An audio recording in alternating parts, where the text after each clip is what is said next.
آج بھی چلے جائیے کلکتہ سائڈ میں، ہم لوگ تو گئے ہیں، وہ لوگ جب قربانیاں کرتے ہیں گائے وغیرہ کی تو گوشت کو ایسے حساب سے محفوظ کر لیتے ہیں کہ وہ قربانی کا گوشت ایک ایک سال تک کھاتے ہیں، ایک ایک سال تک۔ اور ایک مرتبہ تو میں کلیا چک کے علاقے میں گیا تو مجھے پتہ نہیں کوئی انہوں نے مچھلی کھلائی جو بہت ٹیسٹی لگی مجھے، تو کہنے لگے مولانا صاحب شام کو کیا کھائیں گے آپ؟ میں نے کہا یار دوپہر میں جو بنائے تھے وہی بناؤ۔ کیا بنایا تھا آپ نے؟ کہا وہ مچھلی تھی، وہ ہمارے پاس 2 سال کی رکھی ہوئی تھی۔ میں نے کہا کیا؟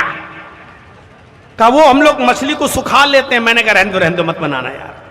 اب سن لیا کہ 2 سال پرانی مچھلی یہ انہوں نے مجھے کھلائی تھی تو اب دل نہیں ہوا، تو مچھلی کو سکھا لیتے ہیں اور 2 سال تک کھاتے ہیں۔ تو عرب کے اندر بھی یہ دستور تھا، گوشت کے بڑے بڑے ٹکڑوں میں نمک لگا کر مسالہ وسالہ لگا کر دھوپ میں سکھا لیا جاتا اور اس کو مہینوں رکھا جاتا تھا، ضرورت پڑی تھوڑا سا کاٹا اور پکا لیا۔ اس کو قدید کہتے ہیں عربی زبان میں، قدید۔ اللہ کے نبی نے فرمایا انا ابن ابرات تاکل القدید، بولو کیا کہنا چاہتے ہو، کیوں ڈرتے ہو مجھ سے، کیوں گھبرا رہے ہو؟ میں بھی ایک ایسی عورت کا بیٹا ہوں جو گوشت کے سوکھے ٹکڑے کھاتی تھی، یعنی میں بھی تمہاری طرح کا ایک انسان ہوں، ڈرنے کی ضرورت نہیں۔ مودی جی کہہ پائیں گے؟ آپ کے نیپال کے راجا کہہ پائیں گے؟ بولو کیا کہتے ہو، بولو بولو، ارے میں بھی تمہاری طرح کا ایک انسان ہوں، ڈرو نہیں، کہہ پائیں گے؟ اللہ کے نبی اس کا ڈر دور کر رہے ہیں اور کہہ رہے ہیں بولو میں بھی تمہاری طرح کا ایک انسان ہوں، میں بھی ایک ایسی ماں کا بیٹا ہوں جو گوشت کے سوکھے ٹکڑے کھایا کرتی تھی۔ اس نے کہا ہاں تب تو ٹھیک ہے، تب اس نے اپنی بات پوری کی، پوری۔ معاذ ابن جبل ملک شام سے آئے، حیرہ بستی سے آئے، اور آنے کے بعد اللہ کے نبی جناب محمد رسول اللہ صلی اللہ علیہ وسلم کے سامنے گر گئے اور سجدہ کرنے لگے۔ اللہ کے نبی صلی اللہ علیہ وسلم نے معاذ ابن جبل سے کہا، معاذ یہ کیا کر رہے ہو، میرے سامنے سجدہ، میرے سامنے سجدہ؟ حضرت معاذ ابن جبل نے فرمایا کہ اللہ کے نبی میں نے شام میں دیکھا ہے، حیرہ بستی میں دیکھا ہے کہ وہاں کے یہودی اور وہاں کے عیسائی اپنے اپنے بادشاہوں کو سجدہ کرتے ہیں۔ جب یہودی اور عیسائی اپنے بادشاہ کو سجدہ کرتے ہیں تو کیا آپ ان سے بڑھ کر نہیں ہیں؟ ہم آپ کو سجدہ کیوں نہ کریں؟ آپ زیادہ حق رکھتے ہیں کہ آپ کو سجدہ کیا جائے۔ جب یہود و نصارہ اپنے اپنے حکمرانوں کو سجدہ کر سکتے ہیں تو ہم اپنے نبی کو سجدہ کیوں نہ کریں؟ اللہ کے نبی نے فرمایا اے معاذ لو مررت بقبری اتسجد لہ، اے معاذ کل اگر میرا انتقال ہو جائے اور میں قبر میں دفن کر دیا جاؤں اور کل جب تم میری قبر کے پاس سے گزرو گے تو کیا اس کو سجدہ کرو گے؟ کل جب تم میری قبر کے پاس سے گزرو گے تو کیا میری قبر کو سجدہ کرو گے؟ معاذ ابن جبل نے کہا نہیں، اے اللہ کے رسول قبر پہ سجدہ کیوں کروں گا؟ آپ نے فرمایا فلا تفعل، ایسا کرنا بھی نہیں، ایسا کرنا بھی نہیں۔ آپ سے پوچھا گیا اے اللہ کے نبی میں آپ کو سجدہ کیوں نہ کروں؟ تو آپ نے کہا کیا میری قبر سے گزرو گے تو سجدہ کرو گے؟ یعنی ابھی تو میں زندہ ہوں، میری زندگی میں اگر تم مجھے سجدہ کرو گے میں تو روک لوں گا، زندگی میں تو نہیں کرنے دوں گا سجدہ، لیکن آپ کو فکر ہوئی میرے انتقال کے بعد کہیں میری قبر پہ سجدہ نہ کرنے لگے، تو آپ نے کہا کیا میری قبر پہ گزرو گے تو سجدہ کرو گے؟ کہا نہیں۔ فرمایا کرنا بھی نہیں۔ اگر اللہ کے علاوہ کسی کو سجدہ کرنا جائز ہوتا تو میں بیوی کو حکم دیتا کہ وہ اپنے شوہر کو سجدہ کرے، میں عورت کو حکم دیتا کہ وہ اپنے شوہر کو سجدہ کرے۔ اللہ کے نبی نے فرمایا کہ اللہ کے علاوہ سجدہ کسی کے لیے جائز نہیں ہے، اور اگر اللہ کے علاوہ سجدہ کسی کے لیے جائز ہوتا تو عورت کو یہ حکم میں دیتا کہ وہ اپنے شوہر کو سجدہ کرے۔ اس سے پتہ چلتا کہ شوہر کا مقام اور شوہر کا مرتبہ کتنا بڑا ہے۔ تو اللہ کے رسول نے اپنے سامنے سجدہ نہیں کرنے دیا۔ کیوں؟ کیونکہ آپ بھگوان نہیں تھے، آپ بھی یہی کہتے تھے کہ میں بھی تمہاری طرح ایک انسان ہوں۔ ویداہا میں تو پرش